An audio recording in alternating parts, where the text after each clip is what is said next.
আমাদের স্মরণে রাখতে হবে যে এই ছাত্র জনতার মিলিত অভ্যুত্থানে ভারতের দালাল শেখ হাসিনার দানবীয় সরকারের পতন হয়েছে এবং আজকে শেখ হাসিনার পতনের কারণে আমরা আবার আমাদের সার্বভৌমত্ব পুনরুদ্ধার করতে পেরেছি এবং আমিও আল্লাহর রহমতে আপনাদের সামনে বাংলাদেশে ফিরে আসতে পেরেছি।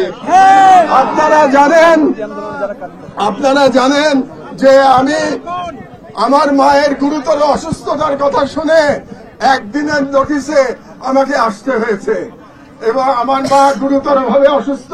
তিনি 6 বছর একাকী জীবন যাপন করতে বাধ্য হয়েছেন। এখন জীবন মৃত্যুর সন্ধিক্ষণে তিনি হাসপাতালে আছেন। আর তার সঙ্গে আমার মাথার উপরে আপনারা জানেন বিগত সরকার 100-এরও অধিক মামলা দিয়ে গেছে এবং আমার লয়ার এখন পর্যন্ত 107টি মামলা হিসাব আমাকে পাঠিয়েছে।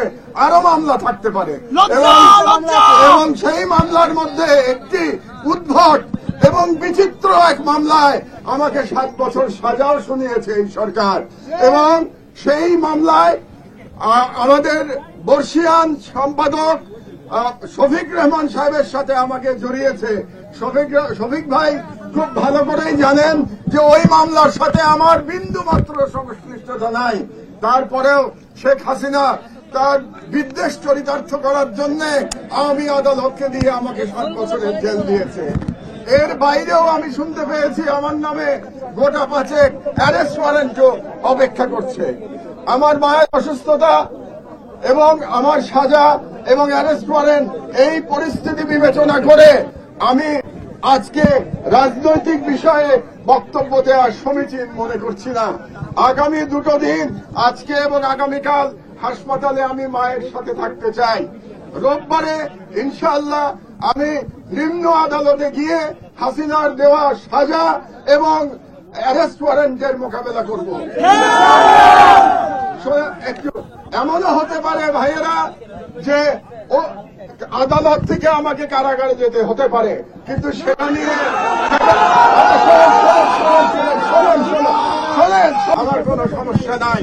হ্যাঁ, আমার বয়স হয়েছে, আমি বুড়ো হয়ে গেছি, কিন্তু জেলে থাকার মতো মানসিক এবং শারীরিক শক্তি এখনো আমার আছে। কাজে আপনারা এটা নিয়ে একদম বিচলিত হবেন না, একদম উদ্বিগ্ন হবেন না। আইনকে তার রাস্তায় যেতে দিন, আমাকে আমার মতো করে আপনারা লড়াই করতে দিন। গত 16 বছর ধরে ফ্যাসিবাদী সরকারের বিরুদ্ধে আমি আমার মতো করে ব্যক্তিগত পর্যায় থেকে লড়াই করে গেছি। রাজনৈতিক দল বিএনপি বলেন, জামাত বলেন, অন্যান্য দল বলেন, তারা তাদের মতো করে লড়াই করেছে, আর আমি লড়াই করেছি আমার মতো করে এবং আমার দেশ পরিবারকে সঙ্গে নিয়ে। আমার লড়াই ছিল বুদ্ধিবৃত্তিক লড়াই, আমার লড়াই ছিল কালচারাল লড়াই। আজকে আপনাদের সাথে আমি এই বিষয়ে দীর্ঘ আলোচনা করতে পারছি না, এর কারণ আপনারা বুঝতে পারছেন। তবে আমি আশাবাদী যে জেল থেকে মুক্ত হওয়ার পরে আরো বড় পরিসরে আপনাদের সাথে আমার দেখা হবে এবং আপনাদের সাথে সেদিন আমি বাংলাদেশের বর্তমান রাজনৈতিক পরিস্থিতি, ভারতীয় আগ্রাসন এবং বাঙালি মুসলমানের সাংস্কৃতিক লড়াই নিয়ে আপনাদের সাথে আমি বিশদ আলোচনা করব।